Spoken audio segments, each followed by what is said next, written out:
Getting the story, yes, Dr. Jekyll and Mr Hyde. Okay, so this is an 1886 Gothic novella by a Scottish author, Robert Louis Stevenson. It follows, and it's there right in the beginning,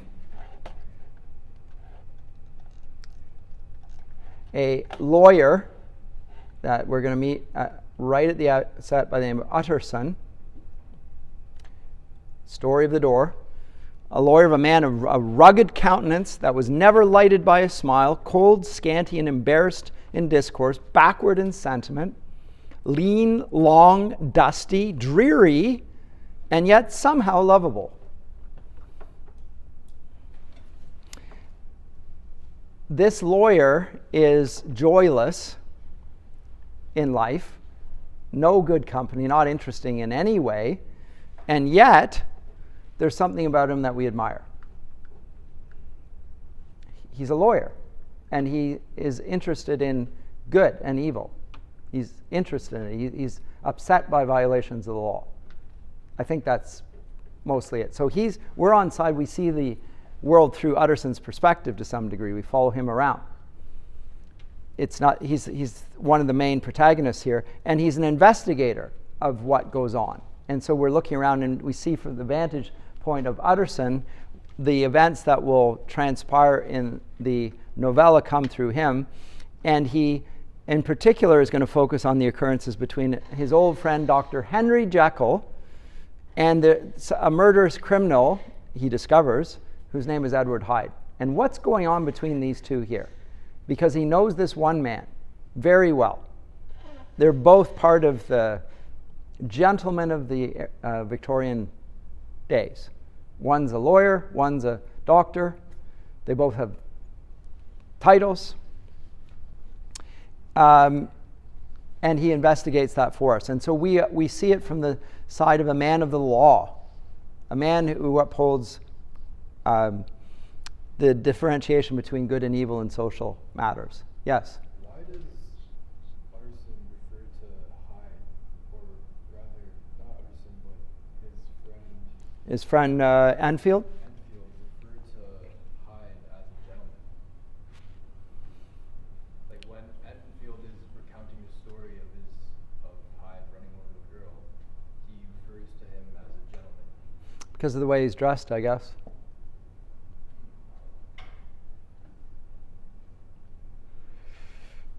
Because of where he lives, certainly not by his conduct. Because there's a certain expectation of gentlemanly conduct in this day, and dress and demeanor. And Jekyll seems, Edward Hyde seems to repudiate all of those things. He's the exact antithesis of that in his appearance and in his conduct. So we're going to follow this story here, and the story of the door with which the account begins. The two pass by a house with a door unlike the rest of those in the neighborhood. One of these rambles, they go by a busy quarter. The street is small. There were two doors from one corner. On the left hand, going east, the line was broken by the entry of a court, and just at that point, a certain sinister block of building thrust forward its gable on the street. It was 2 stories high, showed no window, nothing but a door on the lower story and a blind forehead of a discolored wall on the upper, and bore in every feature the marks of prolonged and sordid negligence. It's symbolic of the inhabitant that comes out of it as well. So there's the good appearance on the street, and then what goes on in the back alley behind that. And it's sordid. And they see this door, and the door reminds Mr. Enfield of something that he had seen very recently, in which there was a very unpleasant man who trampled on a small little screaming girl. Now, what could be more despicable and cowardly than an adult trampling on a little girl? I mean, makes people's blood boil. And the screams at that point brought a huge crowd to the scene, and various bystanders become incensed that there's a stranger there who's totally indifferent. That the man who's doing it is indifferent to what he's just done. He doesn't seem to be bothered by the fact that he's trampling on the little girl, which will make them even more angry. There's no shame. And they discover the man's name is Edward Hyde. So wow, what a bad man that is. Not only does he trample on a little girl, when he's confronted with his deed, he doesn't even seem to feel any shame. Shameless, horrid man. And Anfield is disgusted by him. We told the man we could and would make such a scandal out of this as should make his name stink from one end of London to the other. If he had any friends or any credit, we undertook that he should lose them. And all the time, where is it? And all the time. As we were pitching it in red hot, we were keeping the women off him as best we could, for they were as wild as harpies. The women really wanted at him. We're going to kill this guy. Tear him from limb from limb. I never saw a circle of such hateful faces. And there was the man in the middle with a kind of black, sneering coolness, frightened too, I could see that, but carrying it off, sir, like Satan. Totally morally indifferent. He actually felt no remorse. He was just afraid of the mob. If you choose to make capital out of this accident, said he, I am naturally helpless. No gentleman but wishes to avoid a scene, says he. Name your figure. So now he's going to do it as a legal transaction. I'll give you, how much money do you want? We'll make it go away. Makes us hate him even more. He doesn't offer the money because he feels guilty, recognizes something wrong has happened, but just to avoid them, the consequences hitting him. So how much do you want? I'll give you the money. And they're angry that he's got so much money that he can make the problem go away. That just intensifies the hatred. Well, we screwed him up to £100 for the child's family. He would have clearly liked to stick out, but there was not something about the lot of us that meant mischief, and at last he struck. He didn't want to give them the money, but he was forced to. Okay, so this is the account that gives here. And they held him until the banks opened and the check that he wrote could actually made sure it didn't bounce. And when they get inside, they see that the check is valid because it was signed by the well-known Dr. Henry Jekyll. Now, and hence begins the tale. This horribly bad man has a check from Dr. Henry Jekyll, who's a very respectable Victorian gentleman, and how on earth did he get this money? How would such a bad man have access to Dr. Henry Jekyll's accounts? It must be blackmail, it must be some sort of embezzlement, forgery, who knows what. But something, if a man is this bad and he is guaranteed or has access to checks by somebody this good, I need to know further about this. And he reads back in his apartment that Dr. Jekyll's will. This is Utterson now, the lawyer. He goes in, that's my client, my friend, Dr. Jekyll. And he goes to Dr. Jekyll, looks at his will because he thinks, this Hyde is associated with what's going on here, sees that there is an unusual clause that stipulates that Edward Hyde is to be the sole beneficiary of all his wealth and property. So now normally that's your heir, it's your son.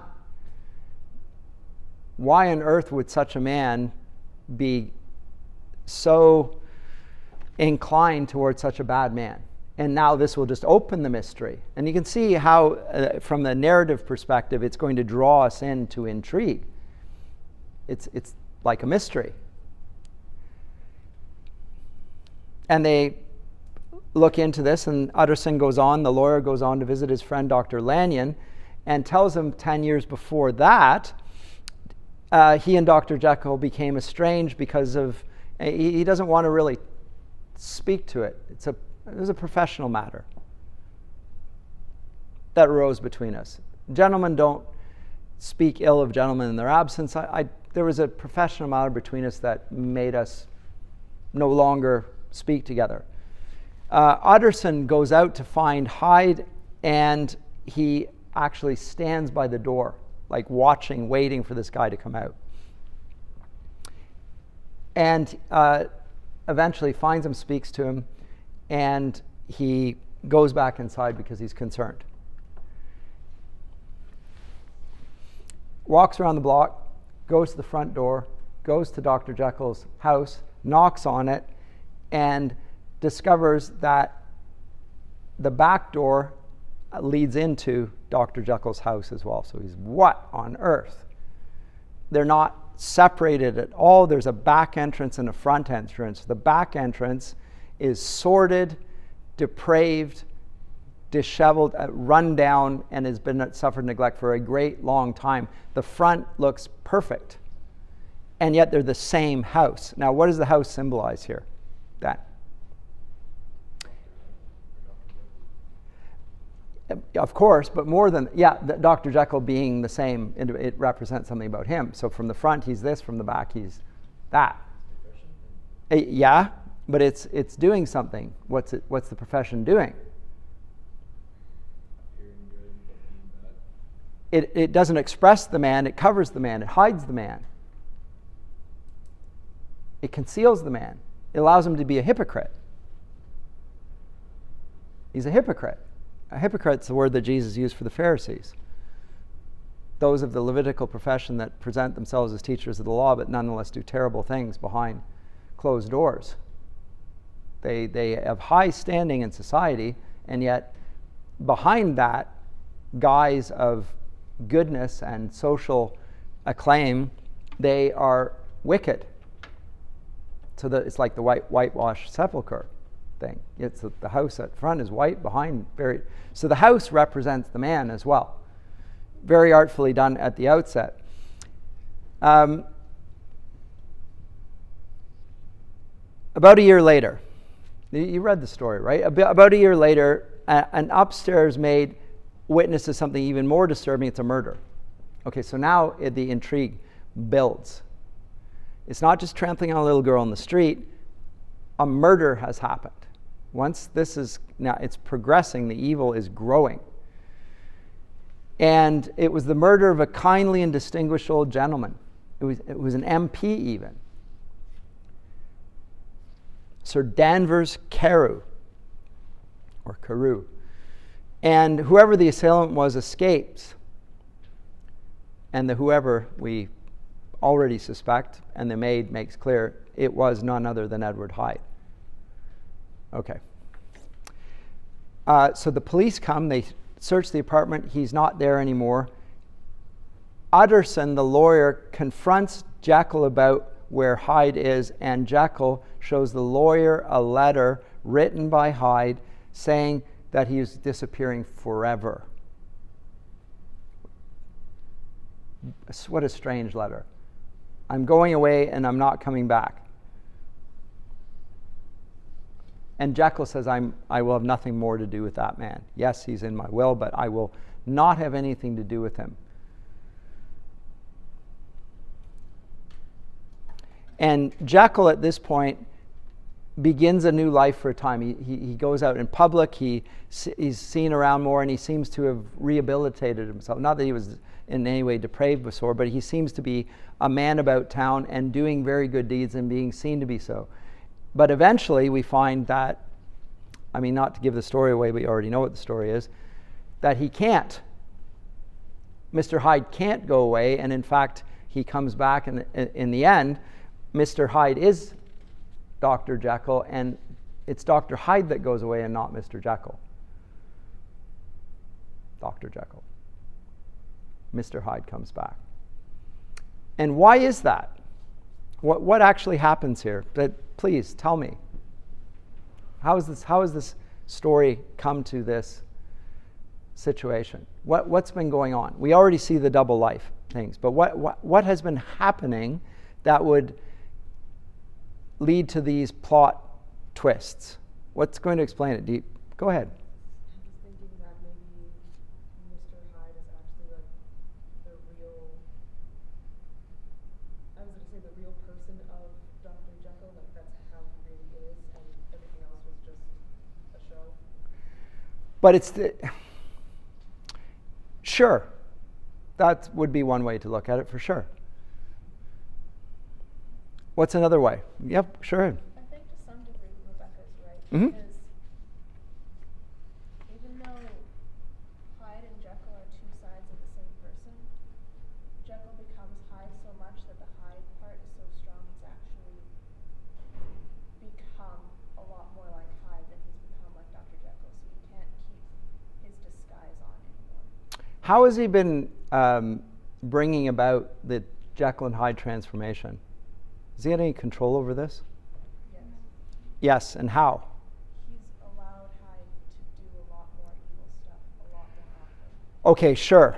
Yes. So things that we don't even know about have been happening. So by giving way to Hyde gets stronger, and Jekyll gets weaker. But there's a further aspect to it. Did you have anything else? So like he has like this chemical or something that he takes that transforms him, and then over time it seems like the reversing chemical doesn't work as well. Yes. So he uses a chemical, whatever it is. It doesn't even matter for the purposes of the story.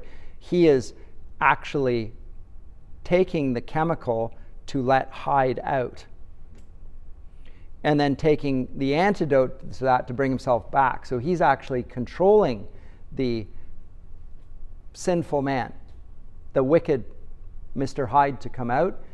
That's how it began. He wanted to live it up a bit. So he took the shot, and that the shot allowed him to live out his fantasies, I guess. Let him live a little bit on the wild side, and then come back after that's all over and take the antidote and then go back into this. But as it goes on, we start to find that the antidote doesn't work and that he's now an addict, and that the man that he thought he had under control, namely Mr. Hyde, now controls him. So it's a portrait of addiction as well. It's also a portrait of the two sides of human nature that actually I said Scripture acknowledges, and even classical literature acknowledges, namely a flawed human being. But in terms of how Scripture would look at it, here we have a man who has two sides to him. One that wants to do the good thing, but can't do what he wants to do. And then there's another one who wants to do the bad thing. And he wants to be able to control sin and wickedness and good and evil through chemicals. He wants to use technology of sorts, technology related to a shot that will help him to deal with his moral nature or his immoral nature. Not really recognizing that the way you deal with the problem of sin is through repentance, but even by acknowledging that it is sin, first of all. And he doesn't seem to do that. He thinks it as something that he wants to do, and through a chemical means can gain access to, and eventually the chemicals start being less effective, or at least the antidote does, because there's something in his nature that is being activated in this, and it grows stronger and stronger, and that's the sinful human nature in him. So in Romans 7, Paul talks about, what does he say? The good I want to do, I don't do, and the things that I don't want to do, I do those things. He can't help himself. He's describing the problem of human nature for us. He recognizes what the good is. He doesn't do it, and to some degree, even when he wants to do it, he can't do it. An even more profound analysis of human nature than almost any pagan writer. Whereas the evil that he wants to avoid doing, he keeps on doing that as well. And so there are two natures there, and they're at war with one another. And one, he says, is enslaved to righteousness, and the other is enslaved to sin. By the way, I think the portrait of Paul there is Paul the Christian. It's not before he was a Christian, it's while he is a Christian. There are two people at war within him, one who's committed to sin and the other's committed to righteousness.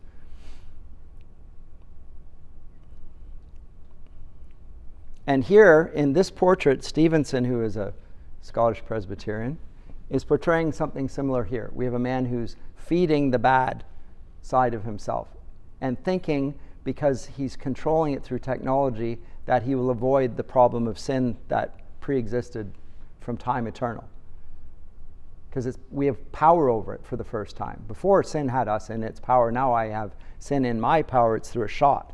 And now another shot will undo it. And he finds actually the nature of human nature is more powerful than any shot. Does that make any sense at all? That's what he thinks he's doing. And science will try and avoid and get around the problems of human nature in its wickedness, in our day even more so. They'll give you a shot to control your temper or your desires for certain things. Use a chemical means, but it wants to suggest that human nature is this, the way the Romantics see it, as not inherently fallen. They have a Pelagian view of sin. We're fundamentally good, and evil is something that happened to us. It's something we can avoid. And how do we avoid it? Dr. Jekyll says, well, we avoid it with a shot, and we can bring it on with a shot. And he finds that he fails in his enterprise. So it's an exploration of good and evil, and the use of science to try and keep it under control, and he fails to do it. And as a result of his whole enterprise, Edward Hyde becomes more and more dominant to the point where it's Dr. Jekyll that goes away in the end, and Hyde who takes over.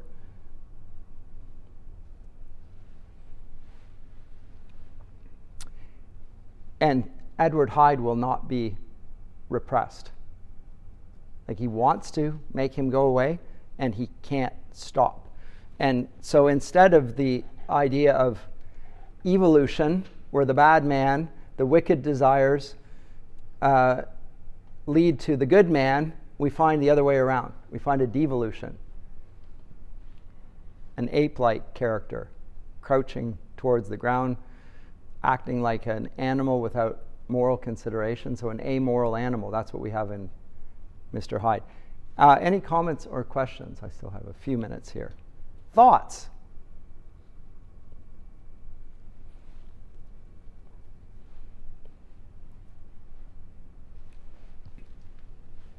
Go ahead. What's the date of this? 1888? Is that what I said? What's the date of 1886.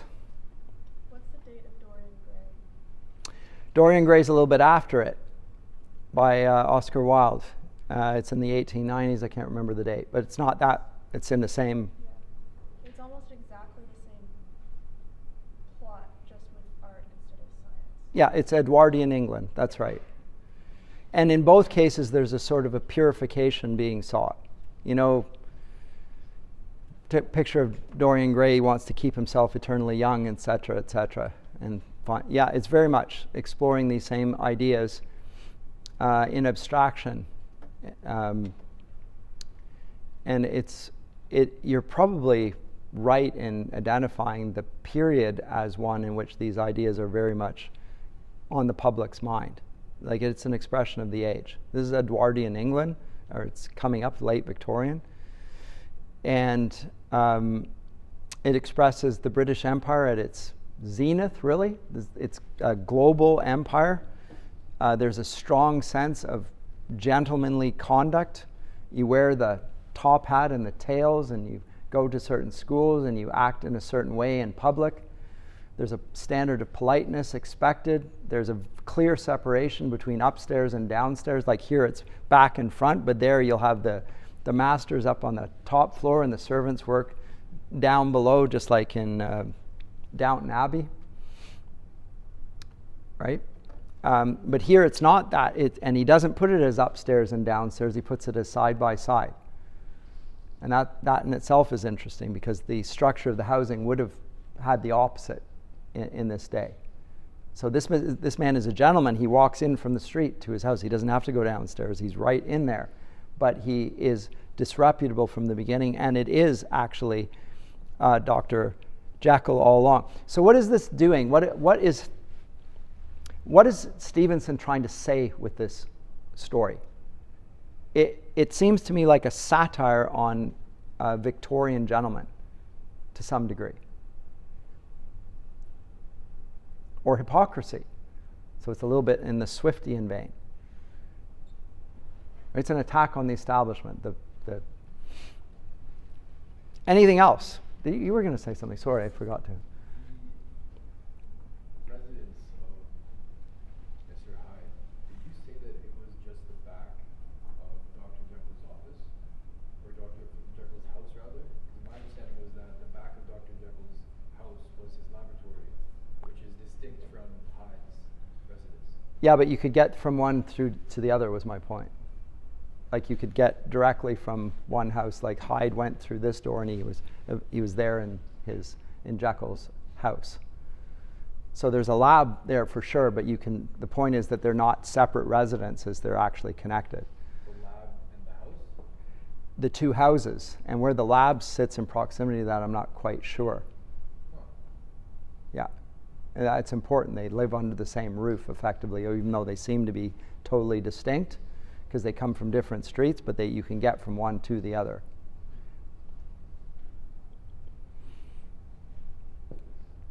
So that's symbolic again. And the house will represent something then. Yes, comment? No, you're just, no.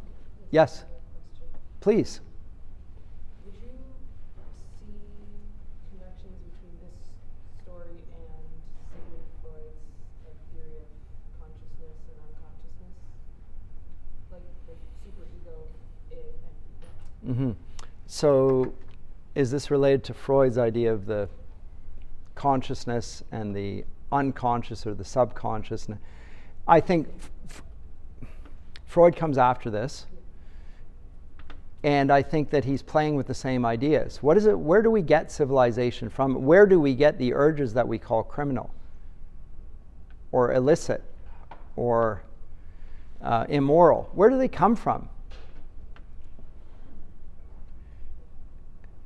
And his, he'll explain is that they come from the subconscious. There was a repressed desire that then articulates itself in criminal behavior, antisocial behavior, etc. But it's because desires have been repressed, etc. So he's dealing with the same sorts of things. What both men are doing, and what the error is going to end up doing, is if we dispense with the Christian idea of human nature being made in the image of God, but falls by virtue of original sin, and we inherit Adam's sin because of this, and therefore the human condition is of one of great praise in the sense that we bear the image of God, but on the other hand, great shame because we've forfeited all of that and contradict ourselves all the time. We want to do the good thing, we don't do what we want to do. We want to avoid the bad things, and yet we keep on doing those things. How can this contradiction be? We're a very contradictory creature. How is that possible? There's a Christian view of that. If you dispense with all that, as Freud will do, then what's the explanation for? How does it come about? And he presents it in terms of repressed desires. And so the solution for Freud is to remove the repression. Because when we label desires that are natural, and everything natural is good, remember he's a romantic heir, whatever is natural is good. What makes it unnatural, Wordsworth says it comes from society, Freud agrees. We're fundamentally naturally good, our desires equally so, but what we desire is forbidden to us, and so we won't do those things. But the problem is that we can't stop the desire from expressing itself, so it expresses itself in very deviant ways. And the solution is just to let nature be natural. Whatever we desire, we should have in some ways. And then we'll be freed from the distress and guilt, and that will allow us to be healthy and happy and sane. All of which begs the question of what do you mean by healthy, what do you mean by happy, and what do you mean by sane? So the problem of human sin gets translated into different language, and the explanation for it seems to me even more incredible than a Christian account, because the Christian account of original sin is empirically verifiable. I've never met anyone that I didn't think was a sinner. Not one. Other than me, when I look in the mirror, I think, boy, you always mean the right thing, and if somebody got you the wrong way, well, that's their fault, but they've just misunderstood, right? Yeah. I used to think everyone else was a hypocrite.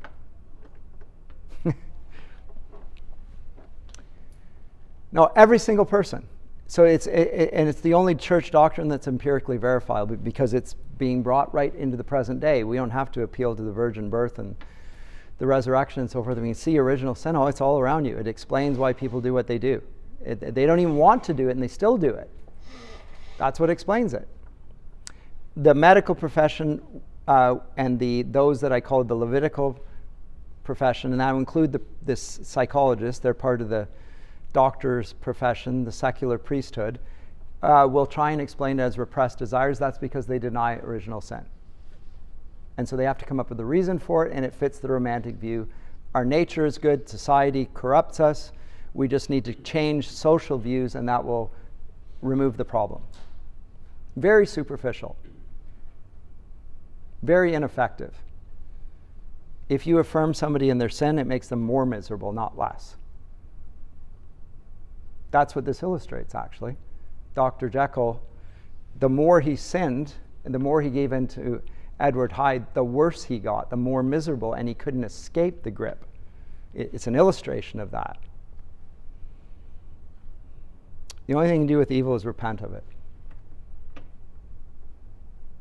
First of all, acknowledge that it is, but then you have to acknowledge a fixed moral law, which Freud refused to do. He hated the law of Moses. But he's not the only one. So this is the plight of modernity. And technology doesn't solve it. That's what this story tells us.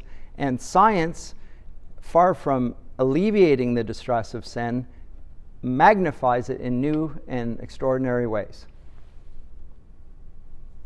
Pushes out the frontiers of humanity while not dealing with the fundamental problem of humanity, which is humanity, and it's sin. And you give it more power and you give it more technology, all you're doing is making people who are wicked more powerful. That's not a good idea.